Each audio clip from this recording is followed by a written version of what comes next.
Olá, gente! Bem-vindo de volta ao meu canal Simplifica Biologia.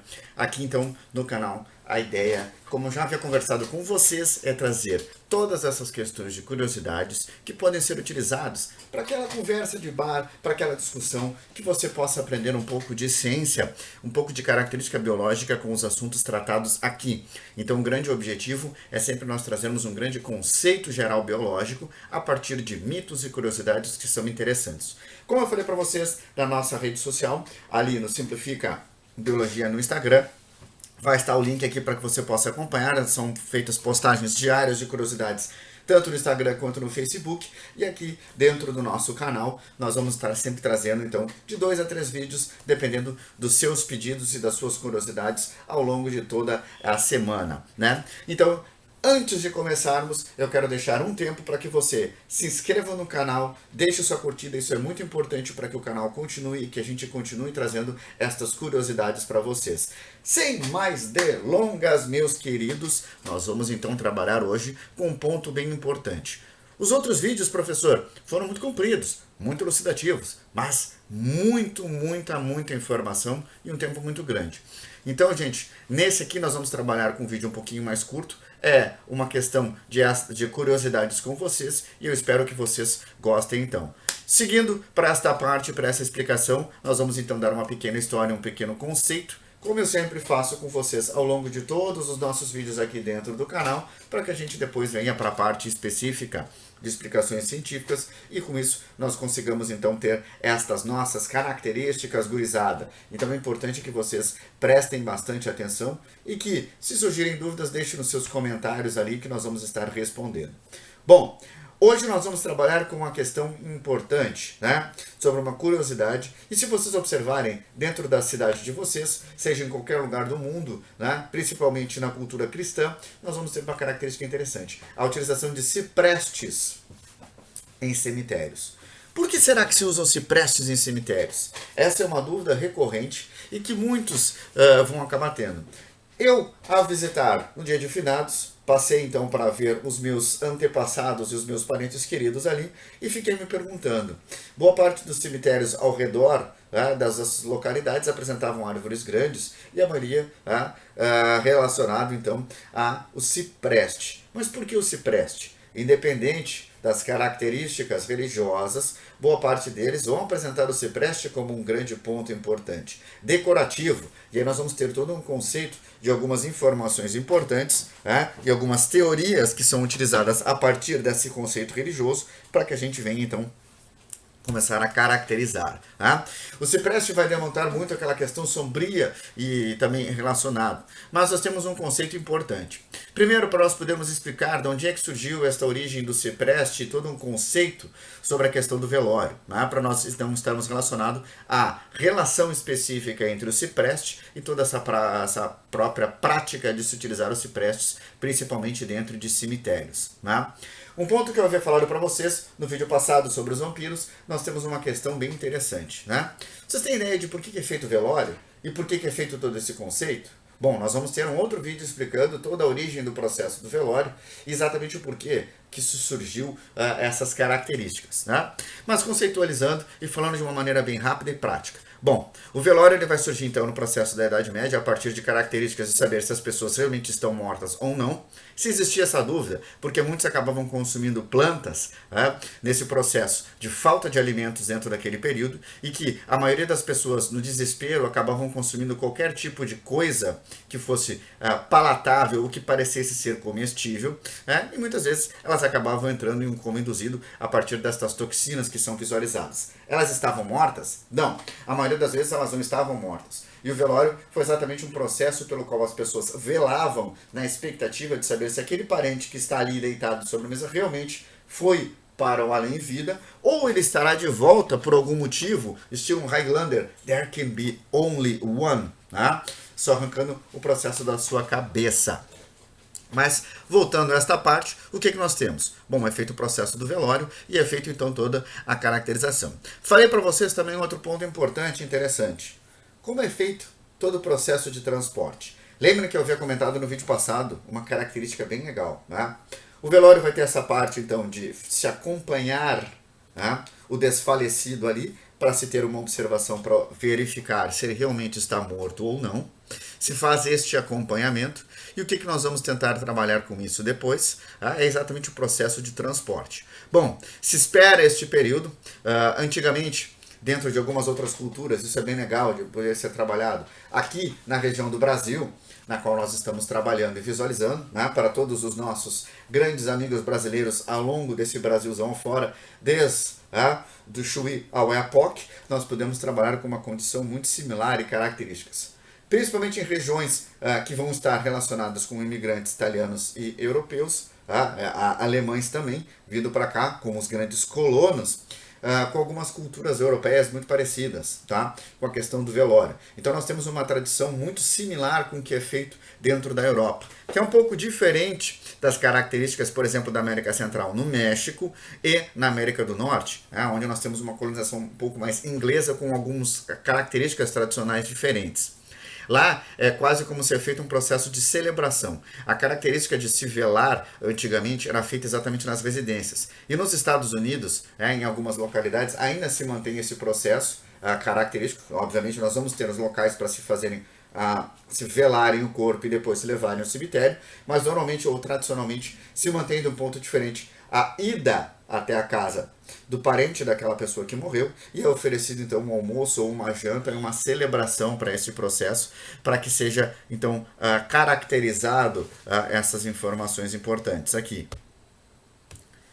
Além disso, nós temos ainda o conceito, como eu falei para vocês, caracterizado inicialmente por se oferecer tanto no México, então nós temos uma saudação muito mais específica como Dia de los Muertos, né? Na qual se tem toda essa expectativa de saudar e relembrar aqueles entes queridos. Nas Filipinas também se tem uma tradição muito similar relacionado a isso, e também se tem todo esse contexto relacionado à morte especificamente. Voltando para a parte do funeral, que é um outro ponto importante, gente, para vocês conseguirem compreender onde é que nós queremos entrar e por que eu estou dando essa breve introdução para nós compreendermos a questão da ligação do cipreste especificamente então com a morte, fantasmas e o cemitério praticamente, tá? Como nós já havíamos trabalhado aqui. Bom, com tudo isso, nós temos então a ideia inicial de como se tem esses procedimentos e nós mantemos algumas culturas europeias aqui, voltando ao nosso contexto principal então inicial. O que nós fazemos na questão do velório? Faz seu acompanhamento, vê se aquela pessoa vai acordar ou não, porque se tem ainda como uma questão de tradição, por isso que os velórios antigamente se passavam até de 12 horas, quando era na Idade Média era de se esperar que o velório durasse 3 dias, exatamente porque nós temos a cultura americana também, que segue um pouco disso, porque que é oferecido janta e almoço, né? Porque aqueles entes que ficavam revezando no local daquelas pessoas, no local onde se tinha a pessoa que estava desfalecida, morta ou não, poderia levar até de 3 a 4 dias, às vezes uma semana. Então era considerado quase como uma festividade de se esperar esse processo ou de transição para outro mundo, ou então aguardar que essa pessoa possa ter acordado, né, e possa então estar voltando à vida. Isso seria um outro problema, uma caça à bruxa, e um outro vídeo para nós podermos tratar também sobre estas questões de caças às bruxas e outros fenômenos relacionados a estas organizações. Bom, aqui enquanto isso nós vamos ter então a questão do velório, que normalmente vai ter uma variação ali de um meio turno especificamente, né, até que se faça a organização do velório. Obviamente nós estamos vivendo um momento de pandemia, então a quantidade de parentes que possam estar ali, dependendo se for caracterizado a presença do bichinho, que nós não vamos mencionar o nome aqui, também porque não é o objetivo do canal, né, em que vai estar relacionado com as mais diversas questões de saúde pública. Isso é um outro tema para mais alguns vídeos adiante. Mas voltando tradicionalmente, ficamos então esse turno em torno de 12 horas que se faz esse acompanhamento e depois se faz todo o processo do cortejo, né? Voltando então a algumas tradições diferentes, dentro desse cortejo normalmente nós vamos ter o carro fúnebre, o carro da funerária, que é responsável em fazer o transporte. Se nós temos então a questão clássica do processo do enterro, ou seja, a virmos a adentrar até o cemitério. Hoje nós já temos algumas adaptações, capelas mortuárias dentro do próprio cemitério para facilitar este cortejo relacionado, né? Mas se nós somos em algumas cidades do interior, nós ainda vamos ver a capela mortuária num local e os cemitérios em outros, né? Então o transporte ele é feito de carro, dependendo se o cemitério municipal ou alguns cemitérios particulares também estão relacionados. Em cidades grandes é mais comum nesses grandes centros, para não se ter um deslocamento devido ao tráfego, se perder dentro desse processo, se mantém então uma adaptação. E aí, a partir dessa adaptação, o que nós temos? A questão organizacional de se fazermos então as capelas mortuárias dentro do próprio cemitério e se faz o cortejo fúnebre junto até o local, né, o jazigo da família na qual será enterrado este ente querido ali, como um ponto também de uma curiosidade, né? Mas voltando a esses rituais antigos, se tem o carro específico que leva o cadáver, depois se vão os membros mais próximos da família e o restante do cortejo se fazendo um acompanhamento. É de se esperar que se façam rotas diferentes, e aqui vem uma das curiosidades, isso também se vem lá do tempo antigo, onde se fazia o processo de se carregar, né, os entes queridos em carroças, onde nós tínhamos então aquele que era responsável pelo transporte do corpo, dos familiares, e os demais iriam acompanhando dentro dessas carroças disponibilizadas para poder fazer o cortejo. Cada um pegava uma rota diferente, né? Na verdade, todos seguiam de comboio uniformemente em direção ao local onde seria enterrado, né? Se faziam as últimas despedidas e no momento da partida, para se ter uma maior quantidade de carros ou então de carroças especificamente ou carruagens, cada uma se pegava uma rota diferente. O primeiro objetivo disso, como uma crença específica, né? Nós temos a condição de que o morto fique confuso, não saiba onde ele está e ele não consiga acompanhar os entes queridos de volta para casa. E aí entra exatamente o ponto importante, né? A questão da presença dos nossos grandiosos ciprestes dentro desta localidade. Por que eles são utilizados? Primeiro, porque são árvores que podem chegar até 25 metros de altura, então são extremamente árvores bonitas e ornamentais que são utilizadas. E dão um clima muito bucólico, lembrando muito uma paisagem de uma floresta, algo natural, né? Sem ser aquele local sombrio que normalmente nós vamos ter como caracterizado o processo específico de ser visualizado dentro desta condição de um cemitério. Então esse ar bucólico ele também é importante, né? E algumas características são importantes para que ele seja utilizado. Ele dá uma bela aparência, a sua característica robusta relacionada então às estruturas do caule, né? A seiva produzida, que dá uma bela resistência a estas plantas, faz com que elas consigam suportar condições adversas, além de serem muito bonitas também. Um outro ponto importante, são plantas que têm folhas diferenciadas, elas são muito mais globulosas, né? O que nós queremos dizer com isso? Não são aquelas folhas comuns que nós visualizamos em árvores achatadinhas, né? Na qual nós conseguimos enxergar as ramificações, elas são muito mais gordinhas, por assim dizer. Isso é uma característica que faz com que ela consiga reter maior quantidade de água e manter as suas propriedades de fotossíntese de uma maneira diferenciada. O que se tem de positivo com isso, né? Um ponto interessante é exatamente a resistência a diferentes tipos de temperatura. Então é uma árvore na qual eu preciso ter pouco cuidado dentro de um local, onde teoricamente eu não vou manter o meu jardim com um jardineiro ou alguém responsável para se ter um cuidado muito mais com regando, né, se verificando as estruturas das plantas, porque é uma planta que consegue suportar a ausência de água, ela consegue fazer um processo de retenção de maneira muito mais eficiente. E obviamente também nós temos um outro ponto, uma outra característica, né? Ela consegue suportar essa variação de temperatura. Então invernos muito rigorosos, né? Às vezes até de menos 30, menos 40 graus, devido às suas características estruturais e da sua fisiologia, e também altas temperaturas devido exatamente a estas mesmas condições. Então é uma planta muito resistente, muito bonita, e aí nós temos um primeiro conceito relacionado a esta característica. Isso já é um ponto positivo, né? Agora, gente, uma explicação, o porquê ainda ela é utilizada e a ciência por trás do mito. Nós temos a primeira condição como uma característica que eu falei para vocês, ela ser muito bonita, ornamental e dar um clima muito bucólico a esta localidade, né? Então isso também se vem com alguns fatores. Mas será que é só por isso que ela vem ser utilizada? Não existe mais nada que faça com que se tenha uma certa preferência relacionado com essas características? Bom, primeiro ponto, nós temos uma lembrança muito grande, uma característica que vem lá da Roma antiga, né, no Império Romano, com uma caracterização considerada uma das exemplificações devido à sua resistência como uma árvore da vida, né? Ela era muito utilizada nesses processos ornamentais para lembrarmos o ciclo da vida. Então eu tenho uma característica cultural de ser aí a sua utilização para remeter a estes modelos antigos, né, em uma grande exemplificação. Na Grécia, ela também, por ter essa grande característica de ser utilizada e ser muito resistente, estar com uma cultura ligada muito ao mundo dos mortos. Tá? Então ela era uma exemplificação e uma ramificação de locais onde se tinham os templos, principalmente para Hades, né? O deus do mundo dos mortos. Por quê? Porque nós tínhamos exatamente essa característica de resistência, né? Uma planta extremamente vistosa, bonita e que lembrava muito esta característica desses ícones de imortalidade, né? Exatamente por isso ligado a Hades. E não por... nós devemos ter um cuidado aqui, uma associação de pensarmos que Hades, por exemplo, está ligado ao inferno. Não, Hades é o mundo dos mortos, que é uma característica diferente, né? Depende muito destas condições. Nós vamos ter os Campos Elíseos também, a parte toda relacionada a estas características, mas o rei do submundo, nós vamos ter então Hades relacionado. Então, uma confusão muito grande dentro dessas características culturais pode levar a acreditar que Hades na verdade fosse um demônio ou algo parecido com essa mistura de características, principalmente se somando com o que a gente tem de um padrão de cristandade, tá? Então isso também já é um outro ponto e uma outra caracterização. Mas, além destes pontos e destas características culturais, a sua resistência, a sua beleza, existe um outro ponto importante. Isso começou a ser muito utilizado a partir principalmente da ascendência do cristianismo em alguns pontos importantes.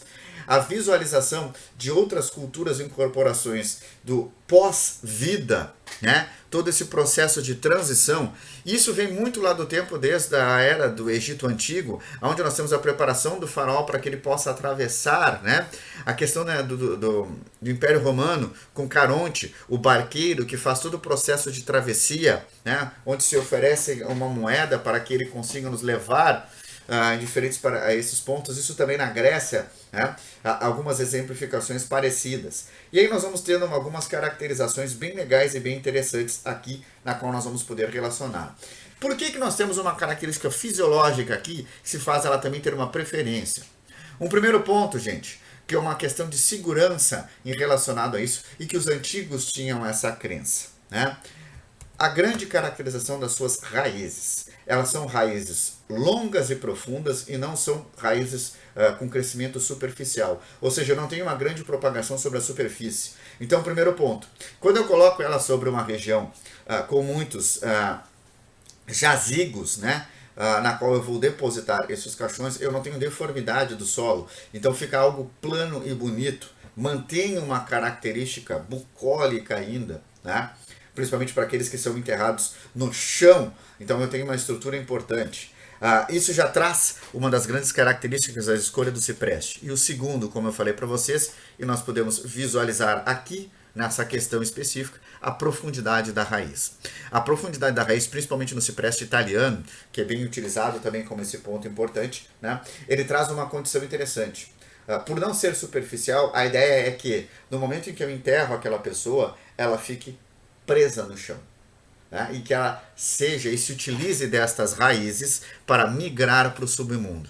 Vocês querem um bom exemplo? Eu recomendo para todos vocês, para aqueles que são gamers e que possam estar ligados com isso, tá? Então falo inclusive para os meus amigos da Ilha da Macacada, onde nós temos um grande grupo e uma comunidade bem interessante fechada, né? Para publicar memes e uma série de coisas de jogos interessantes, para que quem veja ou para quem é gamer não está ligado tanto a esses grupos específicos, mas para quem gosta de uma história, tem um jogo excepcional. Foi eleito o melhor jogo do ano várias e várias vezes, inclusive a última vez em 2018. Eu acho que vocês já sabem do que eu estou falando. Eu estou falando de God of War. Principalmente quando nós temos o processo do segundo jogo, na qual especificamente fugiu para mim a palavra, mas nós vamos conseguir recapitular aqui. Especificamente quando nós temos então Zeus matando Kratos, né, com a espada do destino, The Spear of Destiny, e fazendo então com que ele, a espada do Olimpo, desculpa, que faz com que ele desça em direção ao submundo do Hades, e ele tenta fugir nesse primeiro confronto. Não é no terceiro jogo, quando ele enfrenta o Hades, também dentro dessa parte do submundo especificamente. Mas o segundo, quando nós temos o confronto com Zeus, e Zeus o mata após ele ter a queda de ser um deus, e ele vai descender ao mundo dos mortos e consegue ascender com a ajuda dos titãs. Observem um ponto importante da onde ele sai, né, quando ele encontra depois também. E no primeiro jogo, quando ele acende, quando ele desce e fala com aquele velho maluco que está localizado em Atenas especificamente. Vejam por onde ele está subindo e por aquelas mãos que vão segurando ele. Aquilo ali são as raízes de cipreste, especificamente. Pela sua profundidade, elas seriam a conexão com o outro mundo. Então vocês vejam que legal. Nós temos também uma utilização dentro dos games a partir dessa teoria e um estudo cientificamente e uma característica biológica aqui que é utilizado. Tá? Então isso também traz exatamente estes pontos e eu recomendo que vocês procurem as imagens. Eu vou estar botando aqui no link, né, na descrição, algumas imagens de God of War para que vocês façam esse acompanhamento e também algumas dessas questões. Peço de novo para vocês, não se esqueçam, gente, de se inscrever no meu canal, né? Deixem uma curtida, deixem o seu like aqui para poder fazer os acompanhamentos dessas curiosidades. Lembrando para todos vocês que estão achando interessante que tem essas conversas, eu vou estar disponibilizando uma plataforma, tá? Vou estar deixando depois o link também na descrição do Instituto de Apoio aos Profissionais da Ciência. Uma plataforma para todos aqueles que querem cursos livres e que pretendem, a partir disso, fazer um aperfeiçoamento das suas profissões. Nós vamos ter desde conceitos biológicos, de estética, na parte da saúde, do direito, da engenharia, de todos os tipos específicos, na parte da química especificamente também, cursos livres de aprimoramento, com certificação e que vocês vão conseguir aproveitar bastante. Né? Então vão lá, deem uma olhada, tem vários cursos que estarão sendo disponibilizados, meus também lá, principalmente desta parte da biologia e da saúde, que é a área que me compete, mas nós também temos alguns outros links importantes. Transporte de cargas perigosas, tratamento de efluentes, tratamento de piscinas, toda a parte de legislação e direito ambiental, com um biólogo fenomenal que vai estar preparando esse curso para vocês. A parte de fisioterapia neuromotora também, que é um curso na qual nós já estamos organizando e montando, e uma série de outros cursos também disponíveis lá, para que vocês possam ter este aprimoramento profissional. Não deixem de acompanhem aqui a descrição no link, vocês entrem lá, peçam por e-mail também, e que vocês vão conseguir ter a sua formação profissional aqui, tá, gente? Aqui então eu me encerro esse vídeo, eu me encerro também, então eu vou entrar dentro de uma caixa, já que eu estou me encerrando, praticamente eu estou fazendo a cultura de cancelamento aqui, né? Mas eu não quero me cancelar, eu quero continuar publicando vídeos para vocês, para que a gente continue conversando sobre estas curiosidades e mantendo a informação sempre à frente, que é o mais importante. Muito obrigado pela parceria de vocês, eu espero que vocês assistam o vídeo e que sempre deixem a sua inscrição e seu joinha. Valeu, gente! De novo, relembrando, né? Logo, logo nós vamos ter a plataforma e eu espero que todos vocês consigam entrar lá. Gente, para quem está indo no ensino médio, está tendo dificuldade, nós vamos estar disponibilizando partes de aulas de biologia, né? Das mais fundamentais também. Para o pessoal da faculdade, dos mais diversos cursos também, nós vamos ter aulas especiais ou aulões preparatórios também, tanto para Enem, especificamente, dentro da plataforma do Instituto de Apoio aos Profissionais da Ciência, e para aqueles que já estão na universidade, especificamente, estão apresentando alguma dificuldade, lá nós vamos disponibilizar aulas de biologia celular, tá? Um módulo completo com todas as informações, parte de embriologia, toda a parte de microbiologia clínica, microbiologia ambiental, microbiologia industrial, tudo para que vocês possam fazer esse acompanhamento. Então, gente, por favor, não deixem de se inscrever e continue acompanhando e entrem no site do IAPC que eu vou estar deixando aqui para vocês procurarem estes cursos, né, e essas organizações. São cursos baratos, extremamente importantes para a formação profissional e pessoal de vocês. Beijo, gente. Valeu. É nóis.